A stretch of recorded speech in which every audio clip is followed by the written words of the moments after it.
Selamat siang.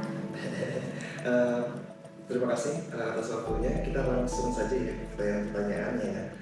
Sebelum kita membuka untuk para pendengar, apakah Mbak Dini bisa menjelaskan mengenai sejarah singkat reformasi Polri dan perkembangannya sampai saat ini? Jadi kalau dilihat reformasi Polri itu kan sebetulnya tidak terlepas dari reformasi kita di tahun 98 ya. Pada waktu itu kemudian ada TAP MPR nomor 6 tahun 2000 yang sejak itu kemudian Polri dipisahkan dari struktur militer. Nah tentunya karena dia berpisah dari struktur militer, maka kemudian yang diharapkan adalah dia lebih dekat dengan melayani masyarakat gitu ya. Jadi pembicaraannya tentang keamanan negara, iya, tapi kemudian punya unsur keberpihakan dan humanis untuk melayani masyarakat gitu ya.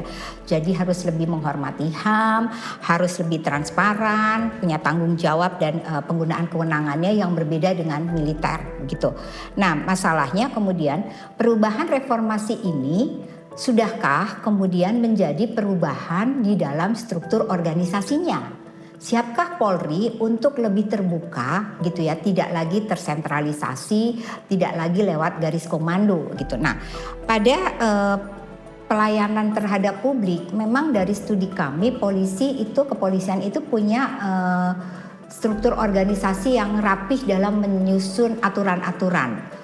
Tapi kemudian apakah aturan-aturannya ini bisa dipahami oleh anggotanya, itu satu persoalan yang berbeda. Jadi perubahan struktur organisasi polisi menjadi organisasi yang terpisah dengan militer, tapi di sisi yang lain kemudian budaya organisasinya ini yang nampaknya belum mengalami perubahan karena kami menemukan adanya tetap cara-cara memenuhi jalur komando, ada upaya-upaya atau kedekatan terhadap sistem yang saling melindungi, esprit de corps yang biasanya muncul di organisasi militer itu juga tetap ada di organisasi Polri, sehingga ini punya dampak ketika ada anggota Polri yang melakukan pelanggaran, justru bukan ditindaklanjuti, bukan kemudian mendapat sanksi, tapi kemudian ada upaya-upaya untuk memberikan perlindungan. Sejauh ini kami melihat bahwa proses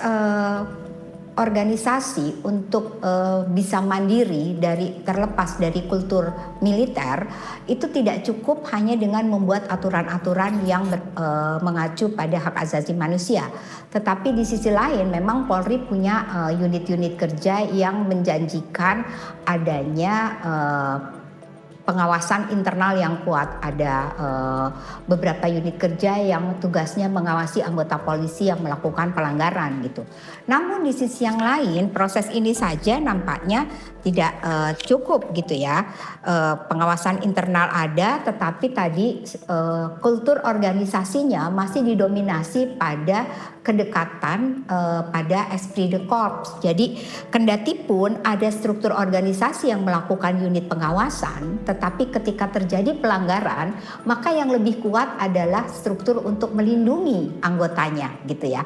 Alih-alih harusnya pengawasan internal ini bisa menjadi gerbang awal untuk mengawasi anggota-anggota polisi yang nakal, tapi di sisi yang lain kemudian tersedia mekanisme untuk lebih memberikan peluang pemaafan untuk anggota yang melakukan pelanggaran, kira-kira seperti itu. Oke, selanjutnya dalam buku Dinamika dan Tantangan yang Puskat Kriminologi menyampaikan 3 rekomendasi terkait pengembangan pemilu berbasis kompetensi. Bisakah Mbak Dini menjelaskan setiap poinnya tentang kondisi saat ini dan catatan kasus hingga perubahannya? Oke, baik. Kalau kita lihat tadi dari pembicaraan, kita sebetulnya tahu bahwa polisi ingin melakukan perubahan, tapi ada kultur organisasi soal silent blue code ini tetap ada sehingga kemudian anggota yang melakukan pelanggaran itu dilindungi. Nah, dari riset kami merekomendasikan pertama bahwa polisi harus terbuka untuk mengakui bahwa ada bias di dalam organisasinya. Mengakui adanya bias ini bukan satu kelemahan, tetapi menjadi satu kekuatan untuk kita bisa menyusun kebijakan-kebijakan yang lebih tepat guna dan kemudian tepat sasaran. Karena basisnya adalah kita memahami tentang problem yang dialami oleh organisasi ini. Tanpa adanya pengakuan bahwa kita punya kelemahan, maka akan sulit untuk mencari pembenahan organisasi gitu ya. Azasnya kan seperti kalau kita mau ke dokter, kita bisa dapat obat kalau kita ngaku dulu gejalanya apa. Nah, tanpa mengakui adanya kelemahan di dalam organisasi, ada bias tadi, ada silent blue code, maka kemudian akan sulit untuk melakukan reformasi kebijakan di dalam organisasi. Nah, karena itu di sisi yang lain, karena polisi perlu terbuka, maka kemudian profesionalitas itu perlu dikedepankan. Caranya bagaimana? Kita tidak punya ruang sebagai lembaga yang memberikan, yang punya mandat untuk melindungi, to serve and protect masyarakat, untuk bilang bahwa itu oknum. Itu udah nggak bisa gitu. Kita harus mulai bilang bahwa satu masalah di tubuh kepolisian, baik itu oleh anggota, itu cerminan bagaimana kapabilitas kita secara kelembagaan bisa dipertanyakan oleh publik. Karena itu kemudian wajah polisi yang mau dibilang humanis itu harus punya perspektif tentang gender, tentang perspektif tentang hak asasi manusia. Kemudian paham juga tentang kelompok rentan gitu ya. Jadi kalau ada beberapa kasus yang tadinya orang dijamret misalnya, lalu mengejar penjamretnya nabrak dan mati, kemudian ini yang harus dilihat bukan pada adanya orang mati, tapi kemudian mengapa ada respon terhadap kejahatan yang kemudian menimbulkan korban, misalnya seperti itu. Nah, area ini rasanya yang perlu didalami oleh anggota kepolisian dan secara kelembagaan. Profesionalitas itu tidak cukup hanya disediakan lewat aturan, tapi juga profesionalitas itu harus tercermin dari bagaimana kita menyeleksi anggota polisi tadi. Kita kemudian mempromosikan orang-orang dengan integritas yang terbaik, orang-orang yang punya kapabilitas terbaik untuk menduduki posisi-posisi jabatan yang paling penting gitu ya. Karena wajah kita dipertontonkan oleh para pejabat ini gitu ya. Nah, kemudian untuk unit yang melakukan pengawasan internal, kami berpikir pentingnya memilih orang-orang yang punya integritas, memilih orang-orang yang dipromosikan di unit pengawasan internal ini sebagai unit yang paling bergengsi. Secara akademik, kami menemukan beberapa bahwa unit-unit yang dianggap bergengsi yang kemudian mempromosikan orang untuk naik jabatan itu misalnya unit reserse, narkotika. Tapi justru unit-unit yang harusnya digawangi oleh orang-orang yang punya integritas yang paling baik itu jadi unit yang tidak terpromosikan dengan baik. Kesannya kalau kamu bermasalah masukin aja di unit pengawasan. Padahal justru disinilah publik perlu yakin bahwa orang-orang yang ditempatkan sebagai pengawas internal adalah orang-orang yang terbaik. Nah, di sisi yang lain kita juga perlu adanya contoh buat publik. Bagaimana polisi yang humanis itu muncul pada level tingkat-tingkat pejabat yang tinggi. Publik lebih banyak tahu pejabat yang terlibat pelanggaran ketimbang publik tahu bagaimana pejabat yang punya integritas. Nama besar Jenderal Hugeng mungkin menginspirasi, tapi itu sudah lama. Kita rindu ada Jenderal Hugeng yang lain gitu ya. Jangan yang kemudian muncul malahan pejabat-pejabat yang justru mencoreng nama baik institusi kepolisian. Nah, di sisi yang lain ada nggak anggota polisi yang begitu humanis berpihak pada rakyat? Ada, kami temukan contoh ada orang yang anggota polisi yang kemudian menyantuni anak yatim piatu, punya kerja-kerja sosial. Tapi kami nggak lihat di publik berita-berita tentang jenderal yang melakukan itu gitu ya, tentang pejabat yang melakukan itu. Jadi wajah kepolisian yang humanis itu tidak cukup dihadirkan lewat anggota-anggota yang pada levelnya yang justru bukan pejabatnya. Yang diinginkan oleh publik adalah kami tahu adanya pejabat yang bisa kami jadikan panutan, bukan pejabat yang naik ke berita karena tersandung kasus. Selanjutnya, Pos Akademi juga menyatakan 3 rekomendasi terkait penguatan kapasitas anggota Polri pada isu HAM, gender, rentan. Bisakah Anda menjelaskan setiap Polri itu memang saat ini dan contoh-contoh kasusnya? Kemudian mungkin ke perubahan yang diharapkan. Oke, tentang isu HAM kelompok rentan ini tidak bisa selesai dan baru diawali ketika seorang individu menjadi anggota polisi. Dia harus ditempuh, harus mendapatkan pendidikan pada waktu dia diseleksi di sekolah-sekolah kepolisian di berbagai tingkat untuk kita mulai membicarakan tentang isu hak asasi manusia, gender dan kelompok rentan. Sehingga ketika mereka lulus dan kemudian bertugas, paham betul ini kasus yang ditangani ini ada isu gendernya kah gitu ya. Misalnya kalau ada anggota kepolisian yang melakukan kekerasan terhadap pasangannya, kemudian jangan dibicarakan bahwa ini sebagai urusan pribadi. Sudah tidak bisa. Pendidikan itu ada di pendidikan dasar kepolisian untuk menyatakan bahwa kekerasan dalam rumah tangga dengan segala bentuknya tidak lagi bisa dianggap sebagai persoalan hubungan suami istri. Tapi di sana ada tindak pidana yang menjadi ranah tanggung jawab anggota polisi untuk bisa mencatatkan itu dan memeriksa sebagai satu peristiwa kejahatan. Nah, untuk isu disabilitas, kalau misalnya memeriksa seseorang, maka kemudian dengan teknik wawancara yang baik, kita bisa mengenali adanya individu yang tidak paham dengan apa yang kita sampaikan, tidak paham dengan konteks yang kita tanyakan, atau kemudian orang-orang itu tidak merespon secara proper dalam arti tidak sesuai antara yang ditanyakan gitu ya. Nah, disinilah lembaga kepolisian harus menyediakan pendamping dan mulai melakukan deteksi awal. Apakah orang-orang seperti ini sebetulnya punya problem disabilitas?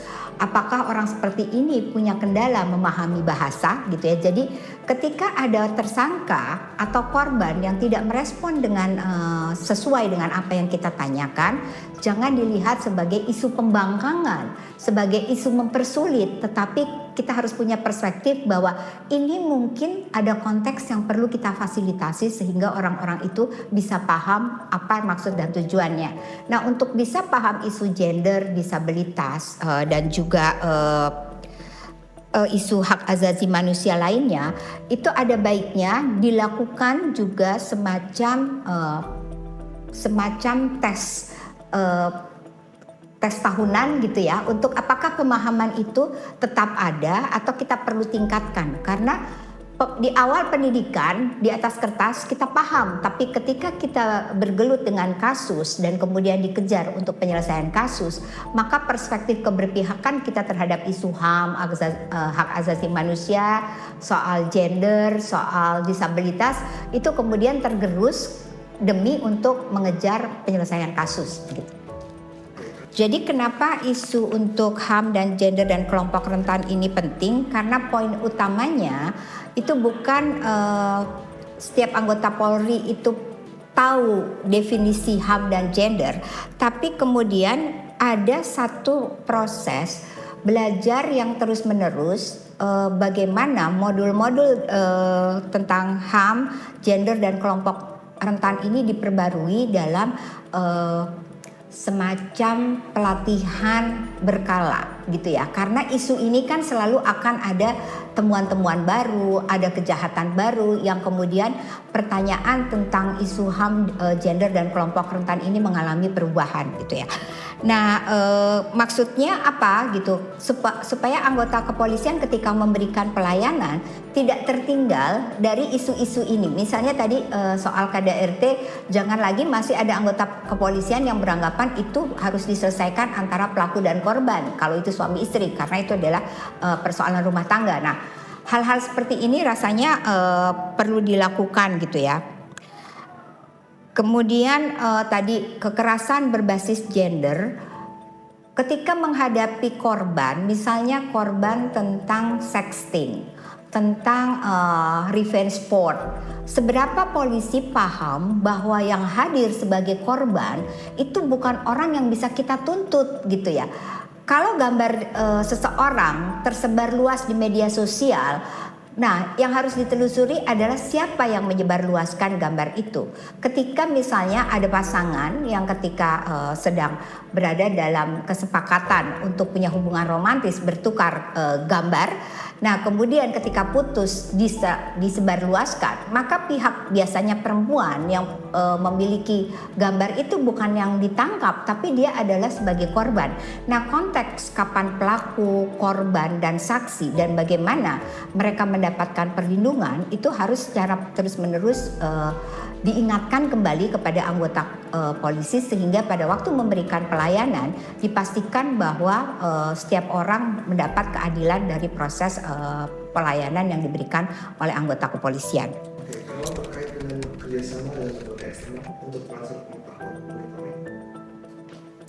Oke, untuk peran lembaga eksternal, sebetulnya lembaga yang dibentuk untuk mengawasi kepolisian ini ada, tetapi kemudian anggota-anggotanya adalah mantan anggota polisi. Nah, di sini ada bias juga ketika kita bicara bahwa tadi esprit de corps, keanggotaan kita sebagai anggota polisi, jiwa korsanya itu tidak hilang ketika kita pensiun gitu ya. Jadi akan lebih baik ada lembaga eksternal yang melakukan pengawasan yang sifatnya independen dan tidak dilatar belakangi oleh personil-personil yang pernah menjabat sebagai anggota polisi. Nah, siapa dia? Dia bisa akademisi, bisa praktisi gitu ya.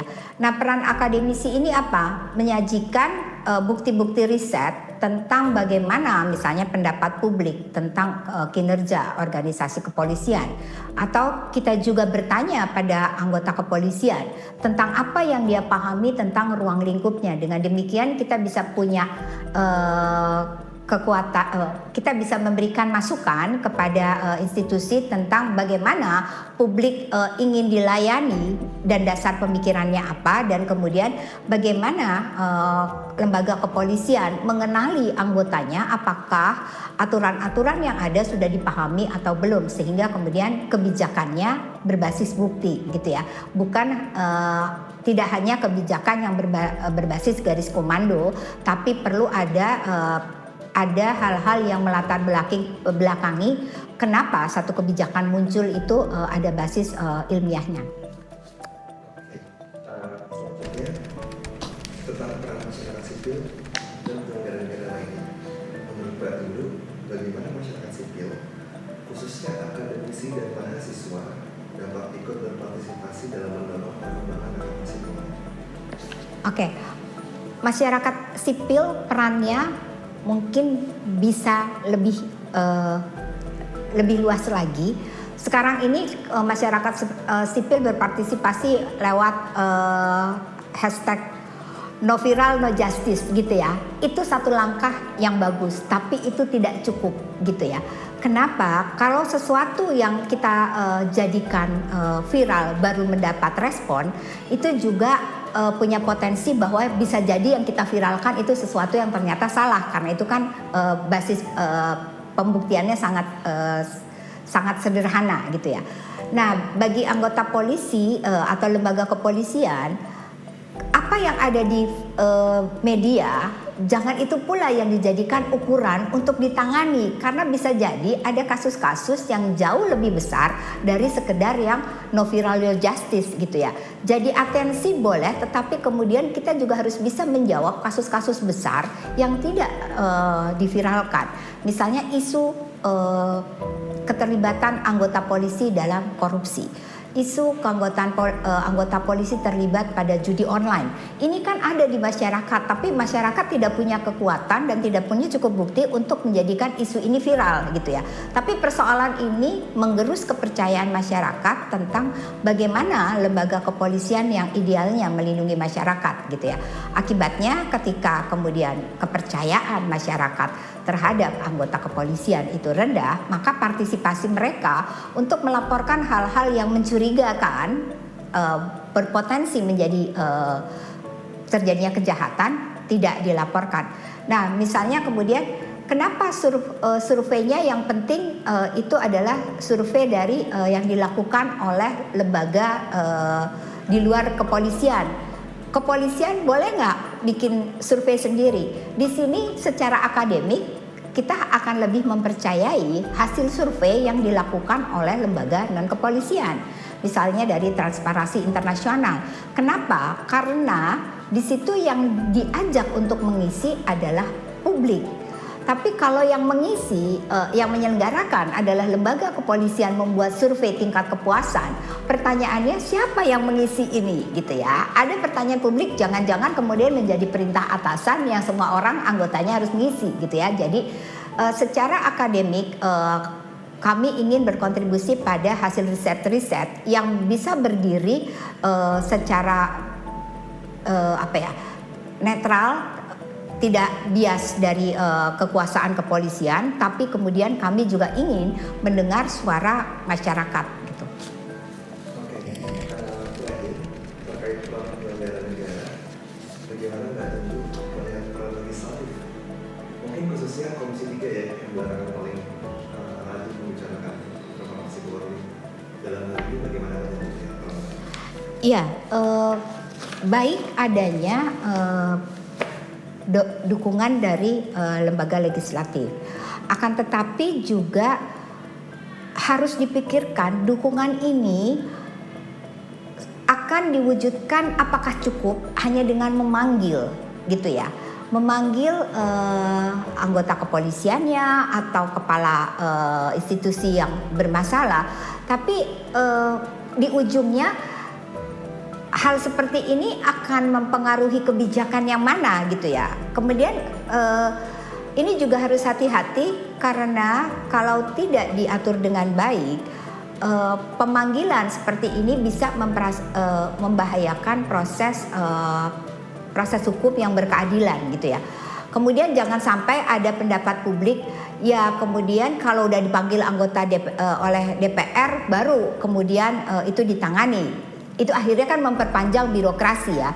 Artinya ada panggilan dari DPR atau tidak, cara kerja anggota kepolisian dan lembaganya tetap harus mencerminkan kualitas penyelenggaraan administrasi yang prima gitu ya. Kontrol itu mengawasi apakah SOP, apakah prosedur dan tata laksananya sudah dilakukan dengan baik atau tidak.